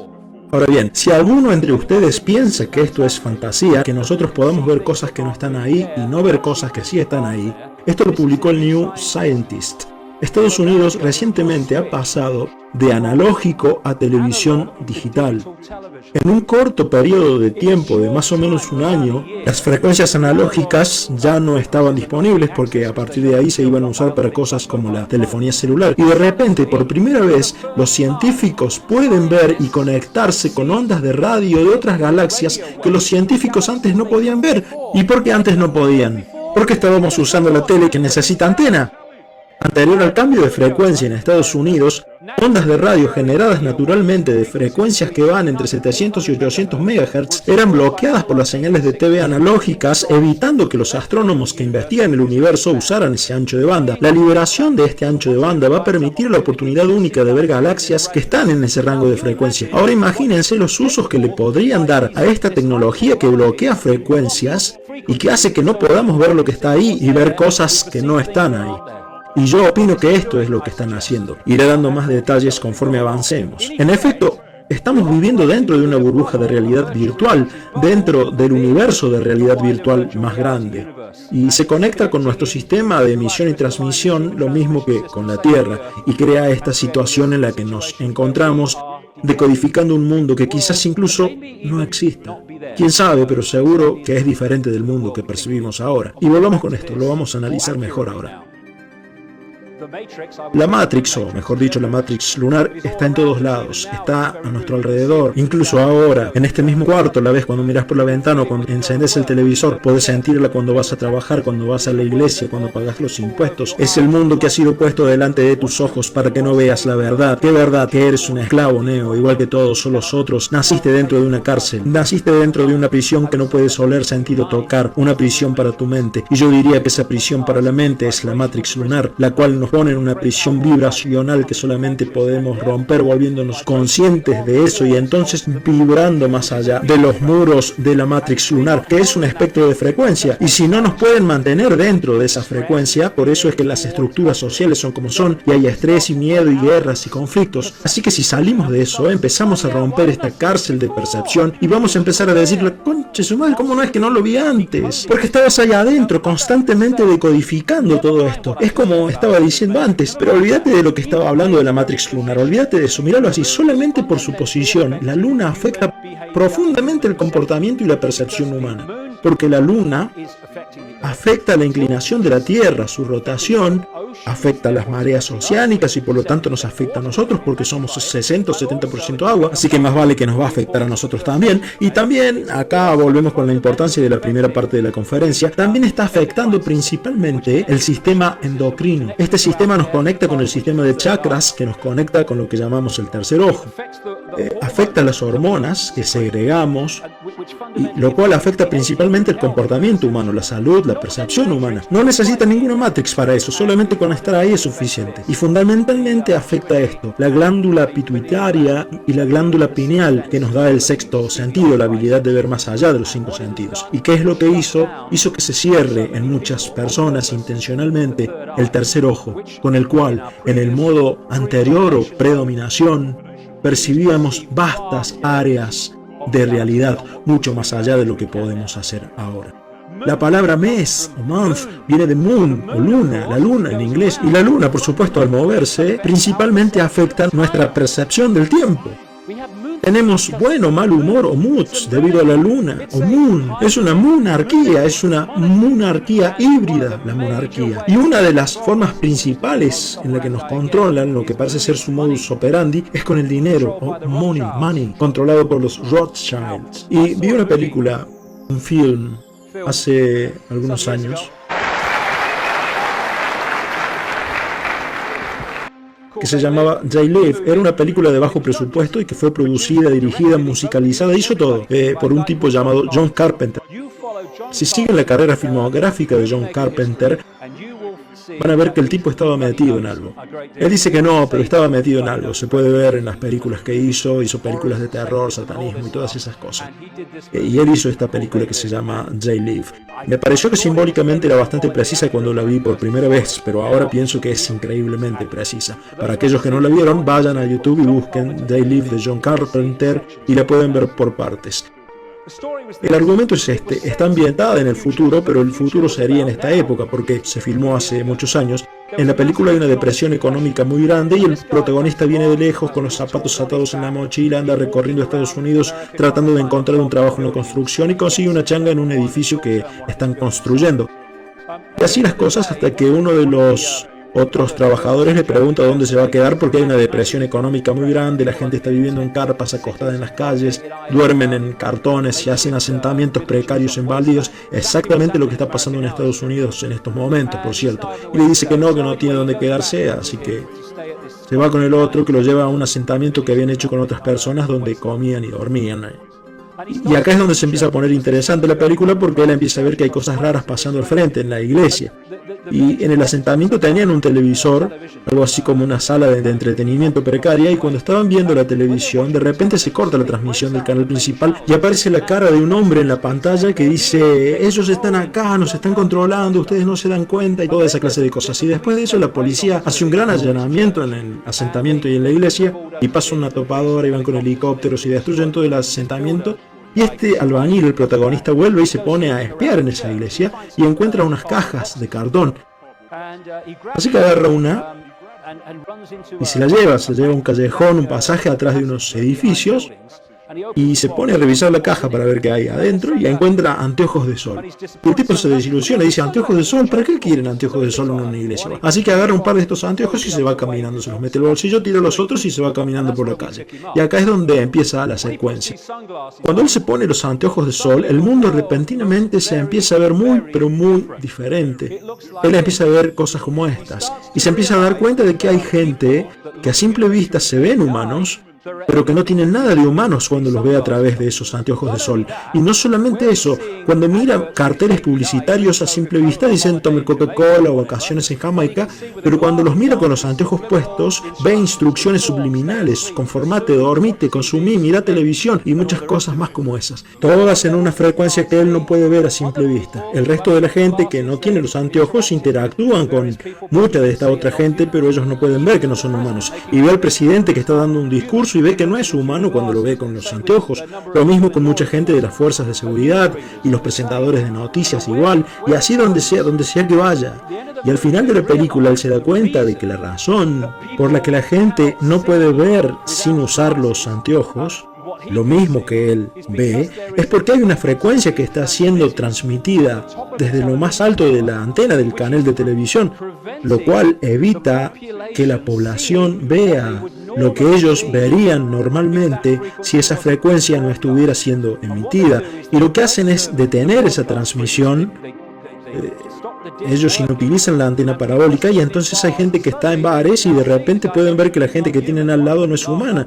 Eso sí que sería gracioso, ¿no? Y había gente garchando con uno de estos bichos y dice, yo no me encamé con vos. Y les cuento algo gracioso. Una mujer en Canadá me contó una historia como esta, que le había pasado a ella. Di una conferencia en Canadá hace unos años y conocí a una mujer. Era una mujer poderosa, una empresaria, era muy conocida en ese mundo. Y ella me contó su experiencia y temblaba cuando me estaba contando. Ella me contó que tenía un novio que tenía un lado oscuro, así lo definió ella, que él incluso sabía y que estaba tratando de manejarlo, y que un día fueron a la casa de ella, entraron al dormitorio y tenían una repisa en la cabecera de la cama y ahí estaba parado mi libro, El Gran Secreto, en el que hablé por primera vez del tema de los reptiloides, y ella me dijo que él en ese momento se puso como loco y le dijo que sacar eso de su vista y no quiero que leas más esa mierda y todo ese tipo de cosas, y no es el único que dice eso, atención. Y que después de eso empezaron con el sexo y ella me dijo que el tipo estaba arriba de ella y que puse mi mano en la parte baja de la espalda y él empezó a ponerse muy loco y ahí me empecé a asustar. Y ella me dijo, y entonces sentí que algo me empujó la mano. Y me dijo, entonces miré por encima de su hombro y vi que lo que me había empujado la mano era una cola de víbora, tenía una cola de víbora, y me siguió contando y yo grité y me lo saqué de encima, y en ese segundo que lo tuve enfrente mío, vi que tenía aspecto de reptil y ahí nomás se metamorfoseó a humano, y que después de eso se escapó y nunca más lo volví a ver. Pero estas historias así tan raras, es decir, raras para nuestro mundo, se cuentan en todo el mundo y por toda clase de gente. Gente que trabaja en el sistema bancario de Suiza y de todo tipo. Toda clase de gente cuenta estas experiencias. Así que esta frecuencia de la que hablo es el equivalente a esa antena parabólica, en el extremo de esa antena de televisión que evitaba que la gente en la película vieran lo que ellos deberían ver normalmente. Ahora bien, cuando trasladamos esto al mundo reptiloide, todo se vuelve más interesante porque vivimos en una sociedad que parece estar controlada por el cerebro reptiliano. Este señor, llamado Carl Sagan, un cosmólogo muy famoso, escribió un libro llamado Los Dragones del Edén. En ese libro él investigaba los efectos de la genética reptiliana en el comportamiento humano, y él dijo, no puedes, en efecto, entender el comportamiento humano sin entender el aspecto reptiliano de todo esto. Y volvamos a lo que estaba hablando hace un rato. Esta parte del cerebro, que es la llamada como complejo reptiliano, complejo R por los científicos, es importantísima para el comportamiento humano, como voy a explicar en un momento. Y lo que estoy diciendo es que esta manipulación genética de la que hablaban las culturas antiguas alrededor del mundo, hecha por los dioses serpiente, nos mantiene encerrados dentro de la matrix lunar utilizando el cerebro reptiliano porque se conecta con la mente colmena de las especies reptiles en la luna. Y como dije antes, fundamentalmente esto se manifiesta como el mundo en el que estamos viviendo. Y voy a hablar de eso enseguida. Ahora bien, en los años 60 o por esa época hubo un señor llamado Carlos Castañeda que escribió unos libros basándose en las enseñanzas de un chamán centroamericano llamado Don Juan Matos. Algunas personas dicen que este Don Juan nunca existió, otros dicen que sí. No tiene importancia, las palabras que fueron escritas como salidas de su boca son absolutamente, increíblemente, extraordinariamente precisas. Y leí esta frase que va a aparecer en pantalla después de reunir todo esto de lo que estuve hablando. Esto es lo que dice Don Juan Matos en sus libros. Tenemos un depredador que viene desde las profundidades del cosmos y que tomó el control de nuestras vidas. Los seres humanos están en su prisión, somos sus prisioneros. El depredador es nuestro amo y señor, nos ha vuelto dóciles e indefensos. Si queremos protestar, suprime nuestras protestas. Si queremos ser independientes, nos ordena no serlos. En efecto, nos mantiene como prisioneros. Nos han conquistado porque somos comida para ellos. Nos exprimen sin piedad porque somos su sustento. Y así como nosotros tenemos gallinas en el gallinero, así los depredadores nos tienen en sus gallineros, en humaneros, y de esa forma su comida está siempre disponible para ellos. Piensa por un momento y dime, ¿cómo explicarías la contradicción que hay al ver la inteligencia del hombre en sus obras de ingeniería y la estupidez de sus religiones y creencias, o la estupidez de su comportamiento contradictorio? Los hechiceros creen que los depredadores nos han dado nuestras religiones y creencias, nuestra noción del bien y el mal, nuestras costumbres sociales. Ellos son los que crean nuestra idea del fracaso o del éxito. Nos dieron la codicia, la avaricia y la cobardía. Es este depredador el que nos hace ser complacientes, rutinarios y maníacos egoístas. Con el objetivo de hacernos obedientes, dóciles y débiles, los depredadores han desarrollado un método estupendo, por supuesto estupendo desde el punto de vista de la estrategia de combate, y una maniobra horrenda desde el punto de vista de aquellos que la sufren. Ellos nos dieron su mente. La mente del depredador es barroca, contradictoria, agresiva, llena de miedo a ser descubierto en cualquier momento. Ellos nos dieron su mente. Y así es como, a mi entender, lo están haciendo. Y nos conectamos a esto si operamos dentro de la mente colmena reptiliana. Estamos operando dentro de una mente colectiva que está permanentemente derramando esta constante sensación de ansiedad, miedo, preocupación, estrés, porque eso nos mantiene dentro de los confines del rango de frecuencia de la Matrix lunar y nos mantiene unidos a ella, y también genera la energía emocional de baja vibración de la que se alimentan. Detrás de todas estas pirámides, el sistema bancario, la medicina, la religión, los negocios, la política, existe una mente colmena reptiloide que conecta todos estos sistemas de control que dirigen nuestras sociedades. Y ahora veamos las características del cerebro reptiliano. Díganme si esto es o no es lo que vemos en nuestra sociedad. Esto lo dice la rama principal de la ciencia. De la mente reptiliana obtenemos las respuestas primitivas y emocionales, los comportamientos llamados a sangre fría, la falta de empatía si no son balanceadas por otras partes del cerebro, y la territorialidad. Esto es mío, fuera de acá. Y el deseo de control y la obsesión con las estructuras de poder y las jerarquías. La agresión, el fin justifica los medios, solamente importa ganar. Y esto es lo que está dominando nuestro sentido de la realidad y nuestras reacciones y respuestas frente a los acontecimientos y frente a otra gente. Esta es la palabra que define la mente reptiloide. Sobrevive, supervivencia.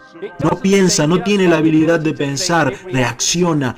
Por eso es que puede reaccionar tan rápido. Hay muy buenos ejemplos de eso. Cuando vas manejando tu auto, por ejemplo, y de repente alguien se te cruza caminando en el acto, mueves el volante inmediatamente, sin pensar, instantáneamente. Eso es realizado por el cerebro reptiliano. Pero cuando empieza a afectar otras partes de nuestro comportamiento y de nuestras vidas, entonces se convierte de hecho en algo muy negativo.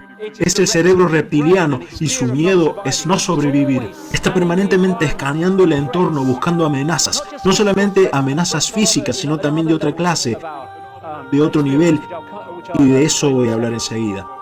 Y entonces, a causa del cerebro reptiliano y su constante funcionamiento, eso es lo que nos provoca esta permanente sensación de miedo, este estrés constante, la preocupación que experimentamos en todas las áreas de nuestras vidas. Uy, tengo que pagar el alquiler a fin de mes. Uy, que me pueden despedir. Uy, Dios mío.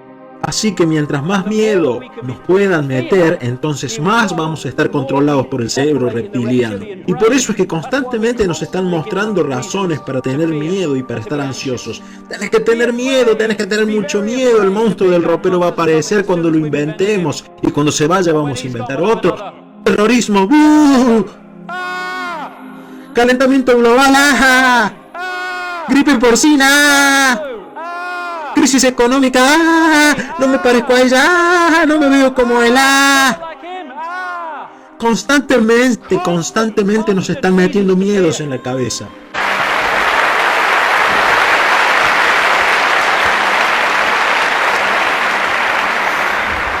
Y así nos mantienen dentro del sistema de control. Y esto no es solamente supervivencia física, también es supervivencia del estatus, del poder, de la reputación, superioridad, preeminencia intelectual.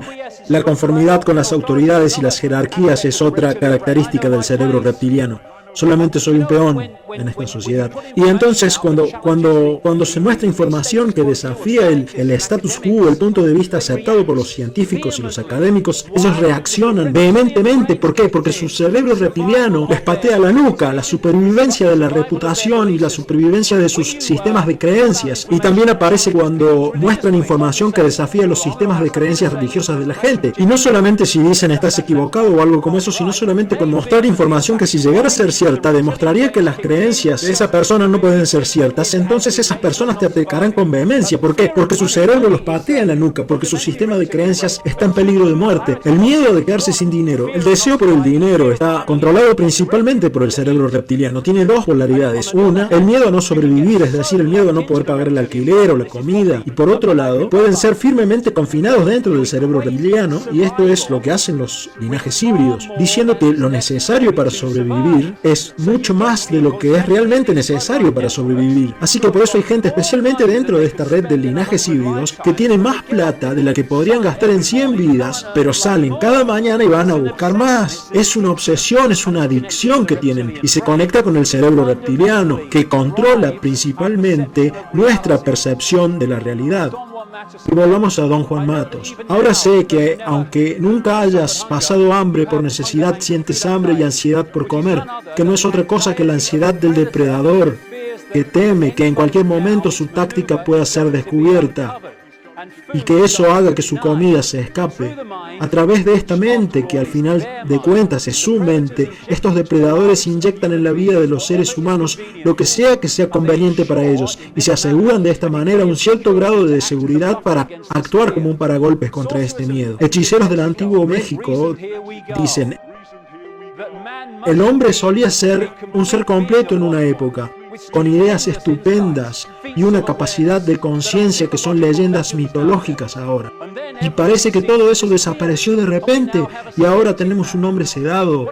Lo que estoy diciendo es que no nos enfrentamos a un depredador común, es muy inteligente y organizado, sigue un método sistemático para volvernos inofensivos para él, tiene un modus operandi que sigue religiosamente. El hombre, ese ser mágico que ha sido destinado a ser, ya no es más mágico.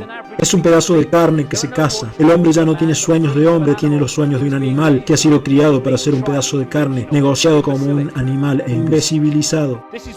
Por esto es que debemos volvernos conscientes para salir de todo esto. El control de la percepción es la base de esta conspiración. Ustedes saben que yo hablo de los 11S, de las estafas bancarias y de la ingeniería social, pero esto es la base de todo, y si no entendemos eso, vamos a seguir dando vueltas en círculos y no vamos a ir a ningún lado. Otra cosa interesante, las leyendas zulúes dicen que antes de que llegara la luna, ellos solían ver el sol como una deidad femenina, y entonces todo eso cambió. Este cambio de percibir el sol como algo femenino a percibirlo como masculino hizo posible la creación de reyes guerreros que tomaban todo lo que querían por la fuerza. Todo cambió cuando la percepción del sol cambió. Y la percepción del sol cambió cuando empezó la Matrix lunar y cambió nuestra percepción del todo. Y en muchos aspectos, estamos en la película Avatar. No digo que James Cameron estaba hablando de esto, estoy diciendo lo que significa para mí. La gente azul, los Na'vi, vivían en completa armonía con todo lo demás. Digo que esto para mí simboliza muy bien a los humanos, a cómo éramos antes de que llegaran los depredadores. Ganas llegan con toda su tecnología y matemos a la gente. Necesitamos estos recursos naturales, así que vayamos y destruyamos todo para llevarnos. Ellos representan para mí esta intervención reptiloide. Y también en la misma película Avatar, por supuesto, está el concepto de la posesión de la gente azul, y así ellos podían infiltrar su sociedad tomando la forma física de los nativos y ocultando su verdadera forma. Estos reptiloides están en una línea temporal diferente a la nuestra porque ellos están en otro ancho de banda, ellos tienen la capacidad de ver el futuro a diferencia de nosotros. Y por lo tanto, si tenés acceso a esta red de sociedades secretas, especialmente al círculo más interno, podés acceder al futuro proyectado de la sociedad humana que están proyectando, que están planeando.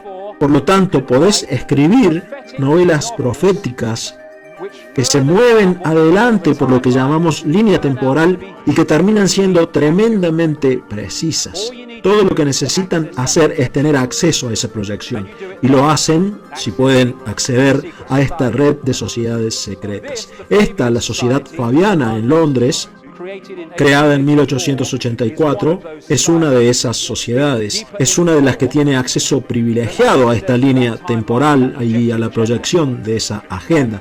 Y este individuo, Tony Blair, era un miembro de la sociedad fabiana, y ese es el escudo fabiano, por cierto. El lobo vestido con piel de oveja. Perfecto, perfecto. Él fue el creador, en efecto, del Partido Laborista en Gran Bretaña, que tiene una gran influencia en los partidos de izquierda, y no solamente en los de izquierda, sino también en los que llamamos en política centro-izquierda, y no solamente en Gran Bretaña, sino también en otros países. En Australia, por ejemplo, es muy, pero muy poderoso. Y en el pasado la gente solía preguntarme qué es lo que tienen planeado. Yo les decía, bueno, lo escribieron en algunos libros y ahí se puede ver, solamente hay que unir todo. En 1984 de George Orwell, por ejemplo, y en Un Nuevo Mundo Feliz de Aldous Huxley, el primero se publicó en 1948 y el otro en 1932. Unamos todo. Estos libros hablan de drogas y de todo este tipo de cosas, de control mental. Este habla de la creación de un estado policial. Unan esos dos libros y van a saber qué es lo que planean. Estos libros fueron terriblemente proféticos. Lo dije durante años, esos libros no son novelas, o al menos sus fuentes no eran ficción. Y resulta que Aldous Huxley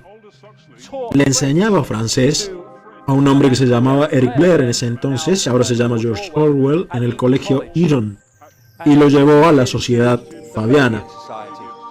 Y de ahí sacaron toda la información, aunque deben haber tenido también otras fuentes para los conceptos que después escribieron en sus libros. Y lo que dijeron hace todas esas décadas atrás, Huxley lo dijo en 1932, es lo que está pasando ahora, con una exactitud increíble. Y tal parece que Orwell se rebeló contra todo eso que escuchó y escribió en 1984 para tratar de mostrarlo, y algunos investigadores sugieren, y podrían tener razón, que lo llamó 1984 cuando lo publicó en ese momento, porque en 1984 iba a ser el aniversario número 100 de la creación de la sociedad fabiana. Y ahora llegamos al punto en el que estas entidades y sus linajes híbridos, los linajes Illuminatis, consideran que la colonización de la humanidad está casi completa.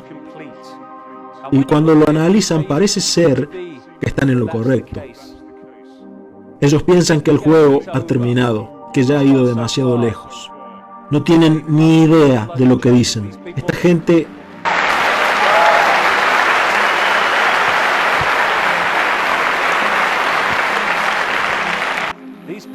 Esta gente se va a llevar el susto de sus vidas en los próximos años. El susto de sus vidas. Porque ellos tienen acceso a muchas cosas, pero no pueden ir más allá de eso. Y ellos consideran que el juego se acabó porque lo ven desde acá, pero no pueden verlo desde acá arriba. Y cuando eso que está arriba se manifieste acá, y falta muy poco tiempo, su juego se acabará.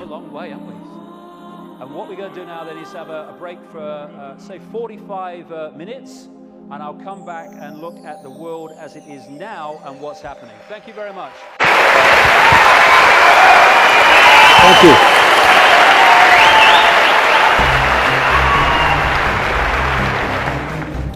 Hasta ahora muy bien. Estoy aquí para descubrir qué está pasando en el mundo. Para descubrir cuál es la conspiración oculta que existe. No solo David Icke cuenta esto de la Luna. También Alex Collier, que ha contactado con Andrómeda, y cuenta que la Luna fue traída del sistema estelar Alpha Draconis por los reptilianos. No ha dicho nada que no sepa, pero es muy elocuente y lo explica muy bien. Lo entiende todo el mundo. Me gusta cómo explica las cosas. No tiene miedo. No le importa nada lo que piensen los demás. Todos podemos aprender de eso. Desde pequeña, siempre pensando que algo estaba mal. Creo que la realidad y el sistema en el que vivimos son dos cosas totalmente distintas. Me resultaba muy difícil concentrarme en el colegio, porque siempre me decían lo que tenía que creer. Todo era muy estructurado, y cuando preguntaba por qué, nadie podía responderme. David Icke parece dar estas respuestas. Abre la percepción a nuevas posibilidades. Estoy de acuerdo con algunos aspectos, sobre todo lo del control. Al analizar lo del control, ves que deben tener un modo de controlarnos. En este sentido, sí, estoy de acuerdo con él. He leído y visto muchos videos. Creo que es genial, porque hay mucha verdad en todo lo que dice. Veremos muchos cambios a partir de ahora. Admiro lo que hace. Creo que tiene mucho valor por salir y explicarnos lo que está ocurriendo en el mundo. La mayoría ni lo entendemos ni lo sabemos. Así que tiene toda mi aprobación.